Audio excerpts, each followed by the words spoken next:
Good morning. This is Paul Sanneman. I'm founder of Contractor Staffing Source, where we help contractors build great teams. I'm also the possessor of Business Success Tips, where you learn to make more money in less time and have more fun. I have as my guest this morning Daniel Moscovitch, who's the owner of Flooring Pros Marketing and also, what's your other company, More Daniel? hot leads. Well, that's a great name, More Hot Leads. Okay. Who So doesn't I'm want sure more hot everybody is leads? interested in more hot leads. I certainly am. So let's start with a little bit of background, a little backstory, and then how people get more hot leads. Sure. Yeah, I got into the world of digital marketing and through the gates of SEO, so engine optimization. I was living at the time in Tel Aviv, and I was looking for a work for as an English speaker, and I saw a job posting that said, "Do you want to join this SEO agency?" And I said, "What the heck is SEO?" And then I did a little bit more research on Google, which is pretty ironic because it told me that SEO is basically getting information on Google search in front of people who are looking for it. I said, that could be powerful to use one day. If I know how to influence what comes up on Google search, that's a pretty valuable skill to have. So I worked with an agency for about 2.5 years there, and then started off on my own with More Hot Leads. Since left Tel Aviv and live in Canada with my family. So we work with a number of businesses throughout Canada and the US to help them with their lead generation. We started off offering only SEO, Google search advertising services, and now we offer web design, targeted advertising, marketing automation, basically everything we think is needed to have a comprehensive online lead generation strategy. Okay. So back to your name, More Hot Leads. Are there any this audience is mostly, they're all in construction industry. So how as a contractor, how do I get more hot leads for my remodeling business, my flooring business, any business I'm interested in doing that. So what process do I need to follow to make sure that happens?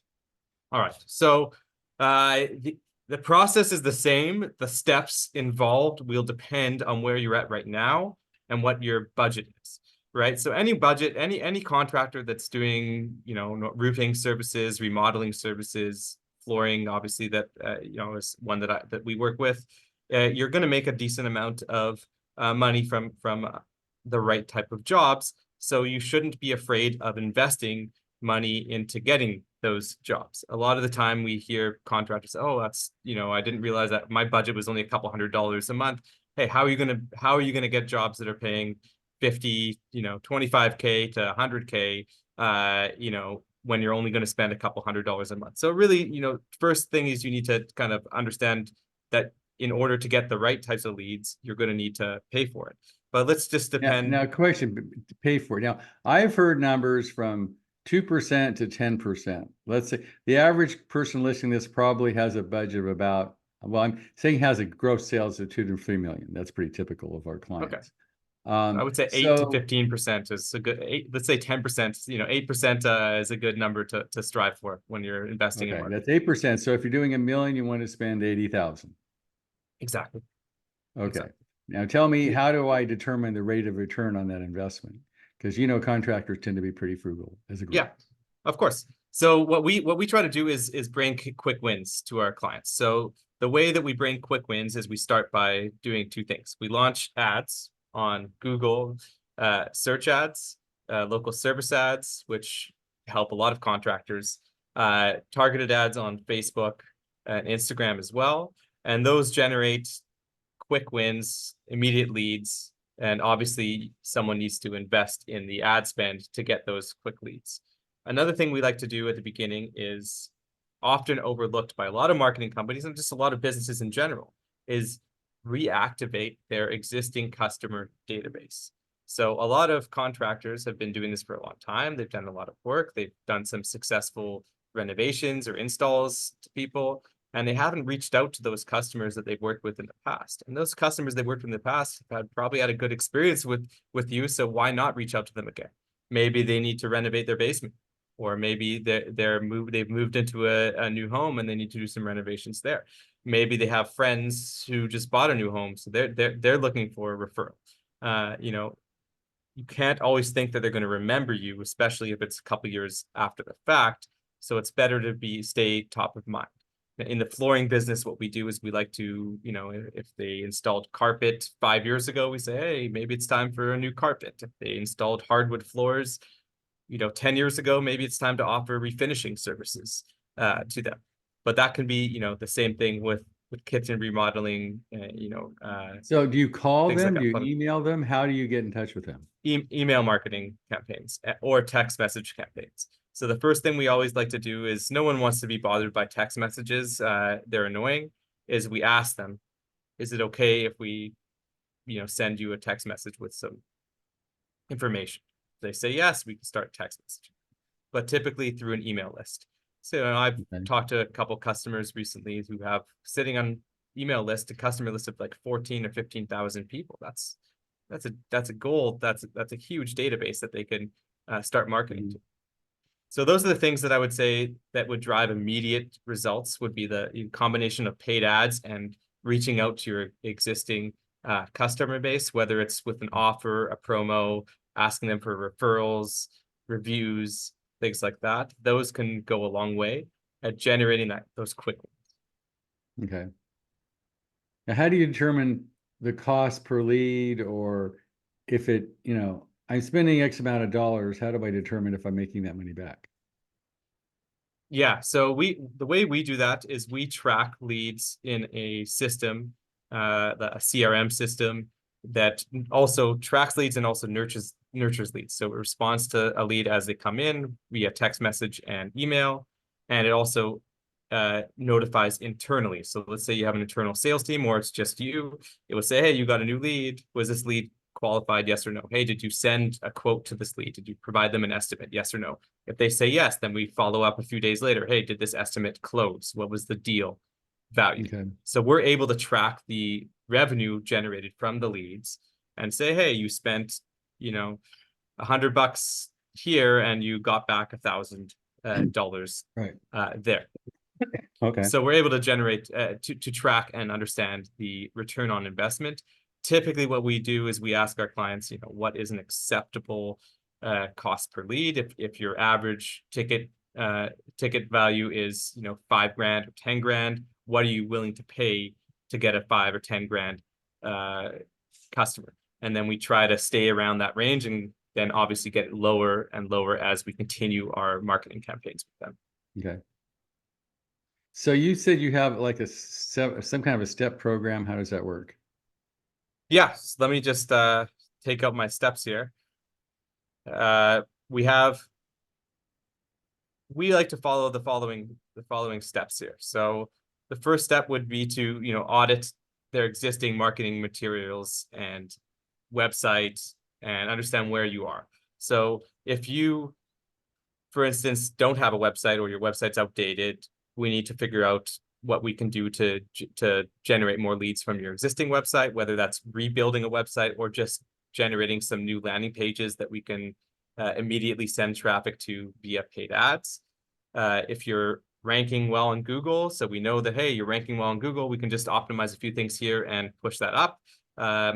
If you have an existing customer list, but you haven't reached out to them, we need to know that. So we want to analyze kind of where you are right now currently. Then that would allow us to make a custom strategy for that particular client in order to generate the best return on their investment as quick as possible. Then what we do is we launch initial ads on Google search and Facebook and Instagram. And those initial ads typically, and this is where a lot of companies get it wrong, or they don't have the right expectation set, is we typically start with one topic at a time.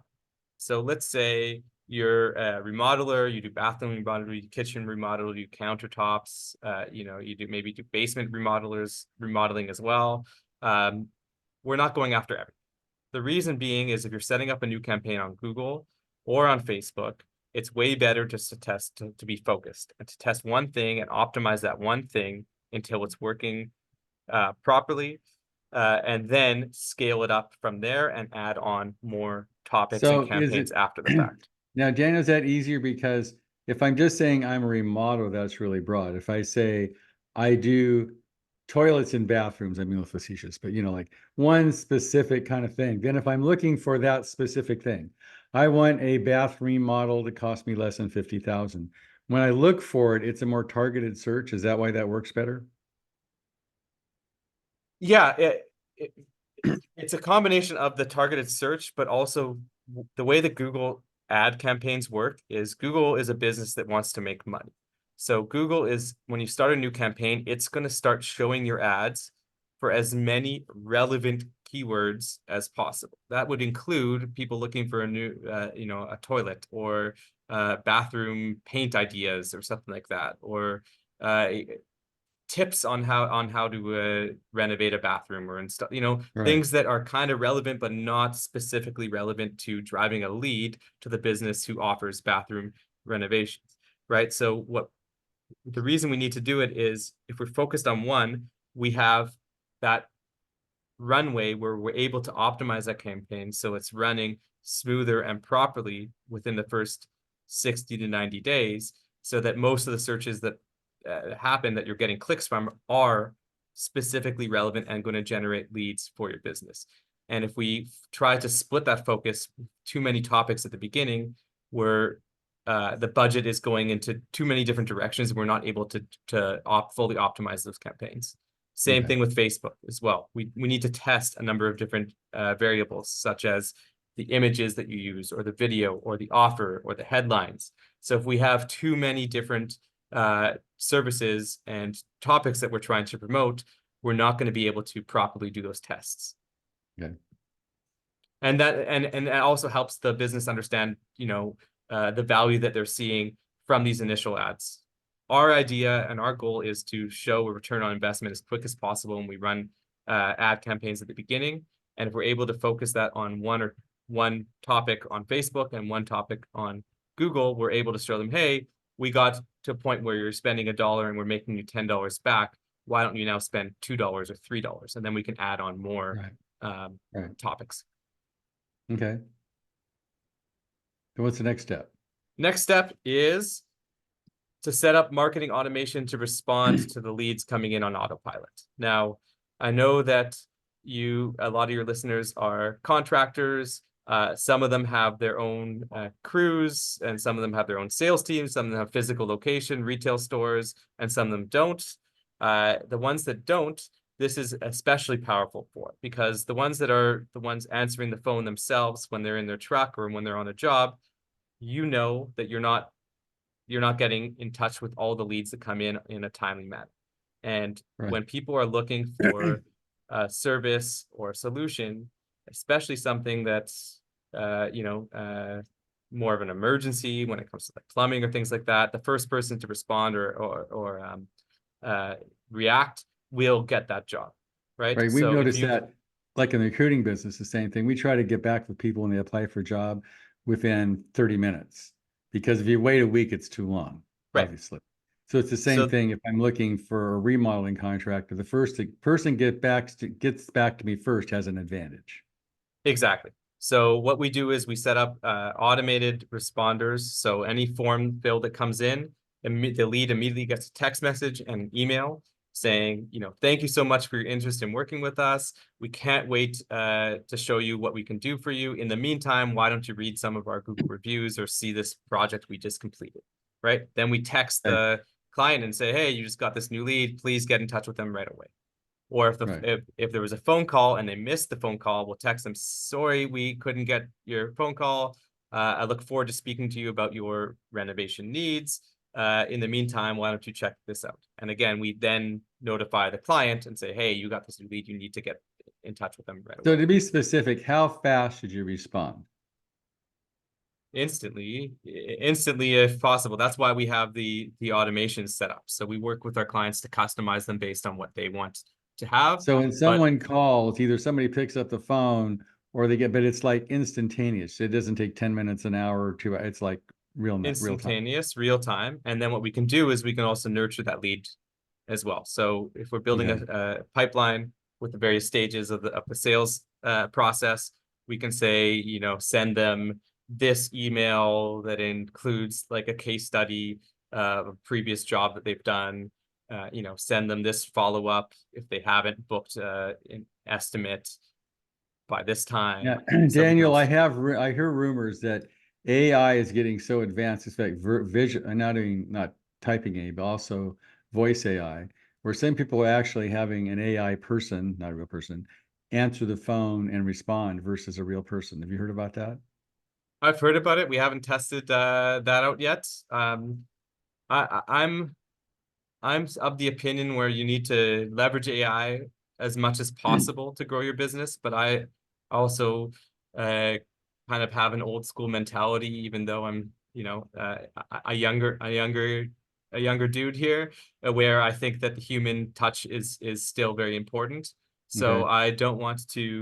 I wouldn't want to jump full throttle into something before really testing that out. Okay, cool. Okay, so now you get back to immediately, then what happens? So yeah, so once you have that lead notification set up, so they responded on auto reply, the leads that are already coming in from your existing traffic, from people searching for you, you're going to convert more of those leads because your conversion rate is going up. You're responding to more, you're going to get more of those deals. So again, what we're doing right now Okay. in the beginning is we're trying to generate as many quick wins that is going to bring you more money as quick as possible to your business. So the next step would Right. be to reach out to your existing customer base to get more reviews, referrals, and new jobs. And we talked about that. Depending on what you do and what you offer, it could be, you know, offering them a service. You know, maybe you have a service a year after to, you know, fix any repairs that needs to happen, or you completely offering them a new job from scratch, you know, maybe on a different floor in a different room of their home. Okay. So that's the next step that we do. Then once we've done all that and we've talked about the ad campaigns that we had started to launch, within those first 3 months, we should be able to understand if we're spending $1, we're going to make $10 back. That's that example. So once we have that data, then it's time to scale up those campaigns. So we come to you and we say, hey, these campaigns are performing like this right now.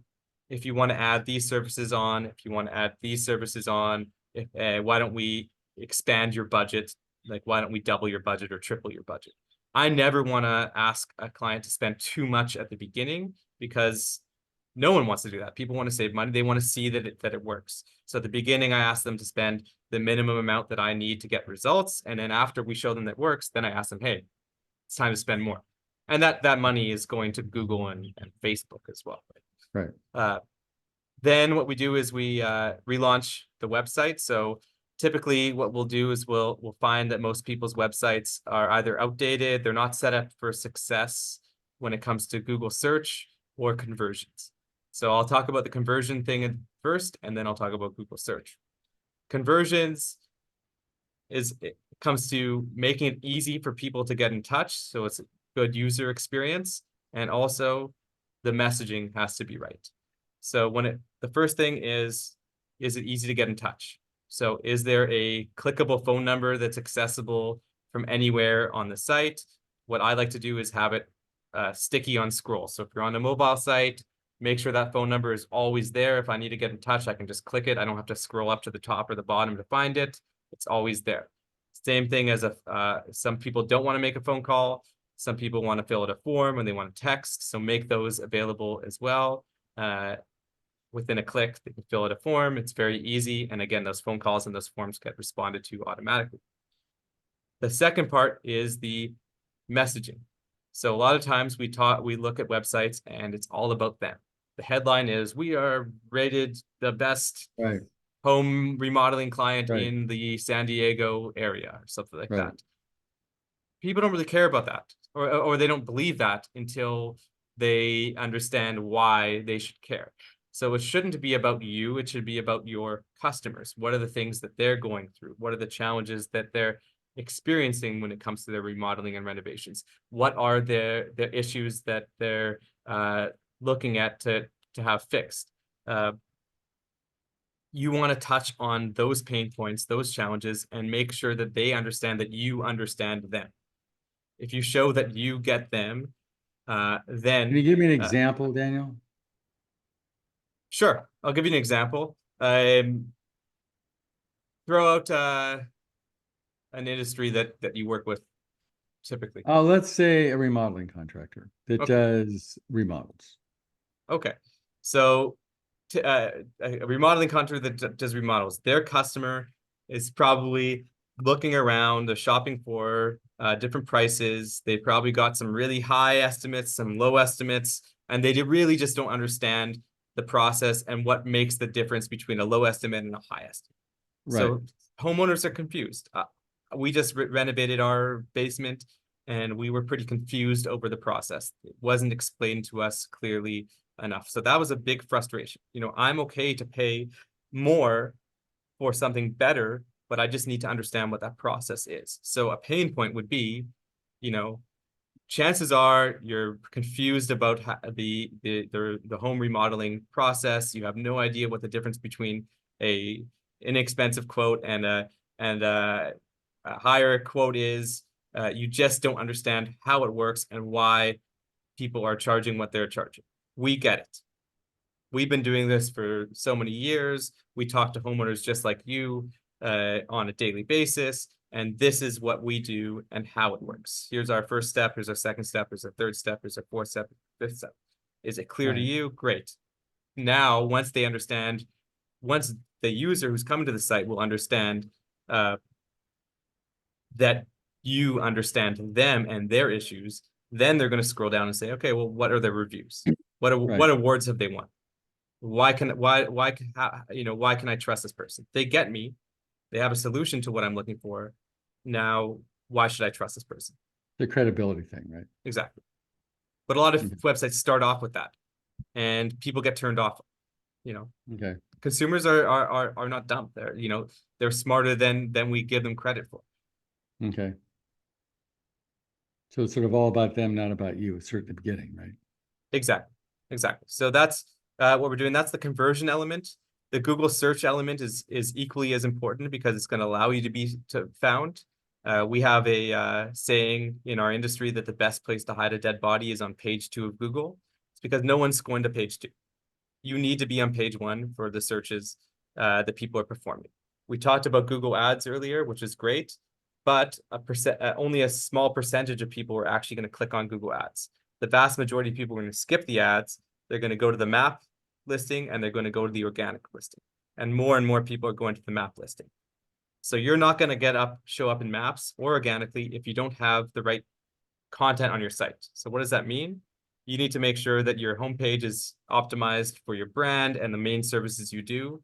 You have individual service page for each service that you offer and sub pages for the sub services. So an example would be, you have kitchen remodeling, and then you can do, modern kitchen remodeling or quartz countertops, Right. kitchen flooring and various different sub services. So you all tie them together. You want to have pages for all this, and you want to make sure they're all linked together.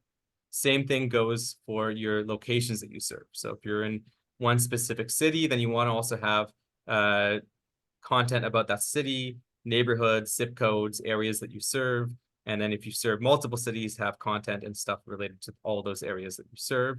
Google will then crawl that site and understand that you do Now, X what in happens if Y. you serve, what happens is you have one office, but it serves 9 different cities? How do you get first in all those cities if your office is not there? So it's harder. It's not impossible. It really depends on the city, right? So the way the Google Maps algorithm works is it favors businesses that are located in that specific city that it considers a city. So if you do a Google search on Google Maps, and it will show you what borders it thinks are separate municipalities and cities. And if your business is located in that city, you're going to rank higher in that city. It's going to be easier for you. It's not Mhm. impossible that you can't rank in these other cities, especially if you have these content and things like that. Although it's going to be a lot easier if you have a Google business Is it- profile set up in each of those places. And if not, it's Again, not impossible, just harder. It's going to take longer. Okay. So once we do that, we're setting up your site for conversions and Google search. The next thing we do is we build up your SEO power so you dominate the local search results in maps and below for your top services and products. So we talked about how to set up the website. That's the first step. The second thing is making sure that you are now advertising yourself online. You're promoting yourself online. So there's two things when it comes to SEO. You have your on-page SEO, which is anything that happens on your site. So making sure your site is set up, relevant, you have the right keywords in the right places.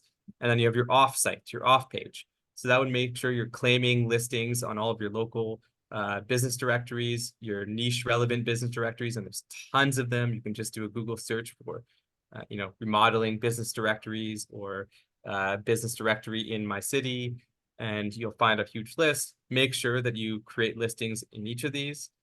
Reach out to other blogs in the industry, get guest posts and things, have them link back to you. It's like a vote of confidence that Google looks at. So I always use the analogy or the example. Let's say you have 5 sites that are all set up the exact same. They have the exact same content. They're identical. Google is going to determine which one should show up higher based on the off-page signals. So social media signals, links coming back to your sites, those business listings that you have, how well are you doing at establishing your entity and your brand online will determine how high you're going to rank. It also comes down to reviews. So one of the things that Google looks for, especially in the maps, is how active is your listing? Are people leaving a review ongoing on a regular basis? Or are you getting a review, here, and then another one 6 months from now, and another one, 12 months from then? If that's the case, chances are you're not going to show up well in maps at all. It wants to promote fresh and active businesses. Okay. Then the final step would be to convert the traffic into leads and loyal customers by expanding marketing automation. So we talked about the automated responder when a lead comes in. We can also then nurture that lead as they go through the sales process, whether that's before booking an estimate. So giving them examples of previous work that you've done, showing them reviews, videos, educational materials, or whether that's before an install. So they've actually already purchased something from you and you're preparing for the job, sending them all the educational materials that they need. We'll give that 5-star experience to your customer. Right. No one, like I said, it's really annoying when you're dealing with a renovation and you have no idea what's happening next, what to expect, when to be out of the house, what furniture needs to be moved, and what's coming next. So if you can use these marketing automation touches to communicate properly to your customers, then you're going to get more 5-star reviews, which is going to help your marketing in general. So Daniel, when people want to get all of hot leads and they like what you just said, they're interested in the process, how do they get in touch with you? So the best way to get in touch with me would be go to flooringprosmarketing.com. Now that site is specifically set up for flooring stores, but don't get turned off. I'm happy to work with contractors in other industries. You can also go to morehotleads.com. I just haven't updated that site in a little while. So the Flooring Pros website is a little bit more up to date there. Once you go there, you can fill out a form and we can book a discovery call to see if we are a good fit. And you can also reach out to me at daniel@morehotleads.com or daniel@flooringprosmarketing.com or find me on Facebook. It's Daniel Moscovitch and should be discoverable. Okay, that sounds good. So excuse me, I assume your first discovery call, you can give some good advice, isn't going to cost them anything. I assume that's the first call, right? Is that fair? First call is just understanding where they're at, what their goals are, and what they're trying to achieve. Then what I do is I take a look at their website and their their Google SEO ranking and put together a strategy for them. Great, that sounds awesome. So if you're interested in getting more hot leads, I would say Daniel's the guy to get a hold of. Thanks, Daniel. I appreciate you being here. Hope to talk to you more. Thank you, Paul.